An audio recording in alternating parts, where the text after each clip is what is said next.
আসসালামু আলাইকুম ভিউয়ার্স, সবাই কেমন আছেন? আশা করছি সবাই ভালো আছেন। বাংলাদেশ থেকে যারা দেখতেছেন আজকের ভিডিও আপনাদের জন্য।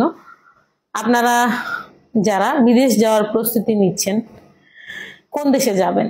অনেকেই চিন্তা করতেছেন যে দুবাইতে মানুষ অনেক ভালো আছে, দুবাইতে অনেক বড় বড় বিল্ডিং, বড় বড় ইমারত, বড় বুর্জ খলিফা আছে, ওখানে চলে যাব, ওখানে অনেক ভালো থাকবো, ওখানে টাকা ছিটাইলেই মানে টাকার গাছ লাগানো আছে, টাকা অনেক, এখানে টাকা অনেক এবং এখানে আসতে হবে। ভিসা বন্ধ হোক, আমরা যে কোনো উপায়ে হোক, যে কাউকে ধরে হোক দুবাই আসবো।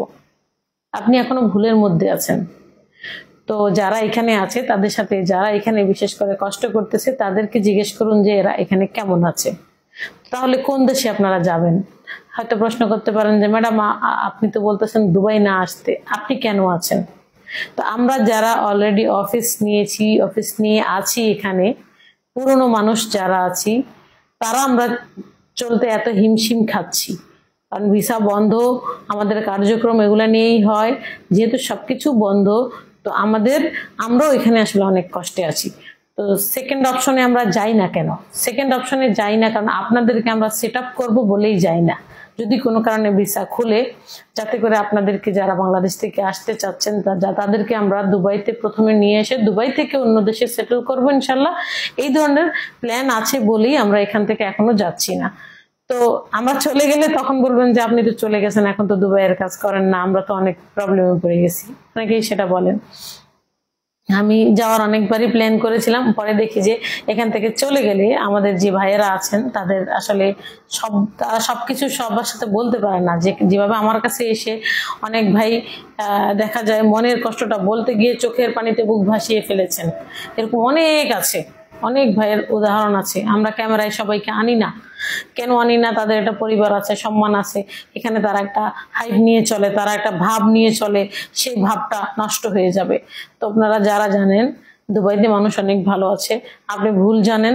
দুবাইতে 85% আমাদের বাংলাদেশি প্রবাসী অনেক অনেক কষ্টে আছে, বিশেষ করে যাদের তেমন কোনো উপায় নেই যে সে কোথায় যাবে। তাহলে কি উপায়? উপায় অনেকগুলাই আছে, উপায় চিন্তা করলে অনেকগুলো আছে। যেহেতু বাংলাদেশের সরকার পরিবর্তন হয়েছে, স্থিতিশীলতা আস্তে আস্তে একটু সময় লেগে যাবে। ততদিনে আপনারা যেটা করবেন, দুবাই আসতে যেই টাকাটা খরচ হয় আপনার, সেই টাকাটা দিয়ে তার সাথে আরেকটু কিছু অ্যাড করে আপনারা চুজ করতে পারেন নেদারল্যান্ডস, চুজ করতে পারেন কানাডা, চুজ করতে পারেন।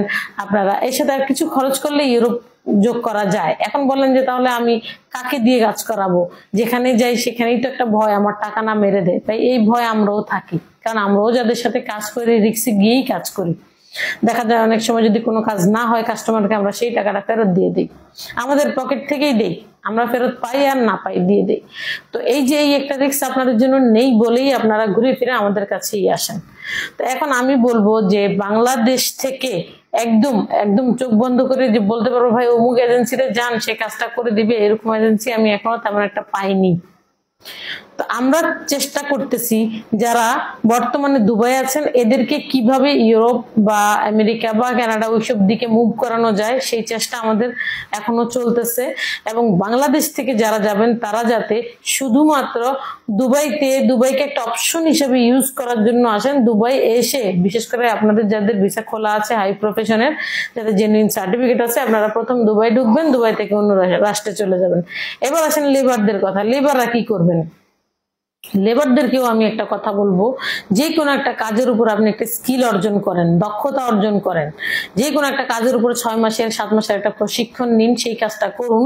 দেখবেন আপনি সেই কাজের উপর যখন আপনি প্রশিক্ষণ নেবেন, আমরা আপনাকে যে কোনো সময় আপনাদেরকে আমরা যে কোনো ভিসায়, যেমন ড্রাইভিং ভিসা হোক, সেটা বারবার হোক, সেটা টেইলার্স হোক, সেটা প্লাম্বার হোক, কনস্ট্রাকশন সাইড হোক, অথবা ট্রাভেল এজেন্সি সাইড হোক, আমরা সবসময় ডাকবো।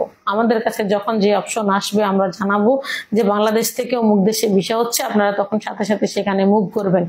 বর্তমানে এখন ভিসা ভালো হচ্ছে ম্যাকডোনাল্ডসে, কেএফসিতে। ম্যাকডোনাল্ডসে সৌদি আরবে যদি আপনি একবার পা রাখেন এবং ম্যাকডোনাল্ডসে যদি আপনার 2 বছর কাজের অভিজ্ঞতা থাকে, ভবিষ্যতে আপনি কানাডা বা বড় বড় রাষ্ট্র যেখানে আপনার স্বপ্নের দেশ, সেই ওইসব দেশেও আপনি আবেদন করতে পারেন সেইখানে বসে। আবেদন আমরা করে দেব, আপনি সেখানে কর্মরত থাকা অবস্থায়, যখন আপনি একটা মিডল ইস্টের যে কোনো একটা শাখায় আপনি কর্মরত থাকবেন, সেখান থেকে আপনি যখন আবেদন করবেন আপনার আবেদনটা খুব সহজেই গ্রহণ করা হবে এবং আপনি খুব সহজেই ওই দেশ থেকে কম টাকায় মিডল ইস্ট থেকে আপনি সেই দেশে চলে যেতে পারবেন। তো এই ধরনের ভাই যারা রয়েছেন যে বিদেশে মুভ করবেন, কোন দেশে যাবেন, আপনার সবার আগে বুঝতে হবে আপনার কি কাজের যোগ্যতা আছে। অযোগ্য লোক পৃথিবীর কোনো দেশ নেয় না। আপনি একটা যোগ্যতা তো তৈরি করেন যে আপনার একটা যোগ্যতা আছে, যে যোগ্যতা দিয়ে আপনি বিদেশে যাবেন। তো সেটার জন্য একটু নিজেকে আগে প্রস্তুত করেন। টাকা হাতে নেওয়ার আগে সবচেয়ে বড় যেটা আপনার প্রস্তুতি, সেটা হচ্ছে আপনার দক্ষতা, আপনার ভাষাগত দক্ষতা। হিন্দি, ইংরেজি এগুলো আপনাকে মোটামুটি ভাবে দক্ষতা আনতে হবে। এই ধরনের ভাষাগুলোর মধ্যে বিশেষ করে হিন্দি আর ইংলিশ সব জায়গায় চলে, আপনারা জানেন। বাংলা কিন্তু পৃথিবীর কোনো দেশেই চলে না। পৃথিবীর যে কোনো দেশে যান আপনি দেখবেন হিন্দি ঠিকই চলতেছে, হিন্দি উর্দু ঠিকই চলে, ইংলিশ তো চলেই, কিন্তু এই যে বাংলায় কিন্তু কেউ কথা বলে না, বাংলায় কেউ কিন্তু শিখে না। তো অতএব আপনাকে এই দুই ভাষায় মোটামুটি দক্ষতা আনতে হবে।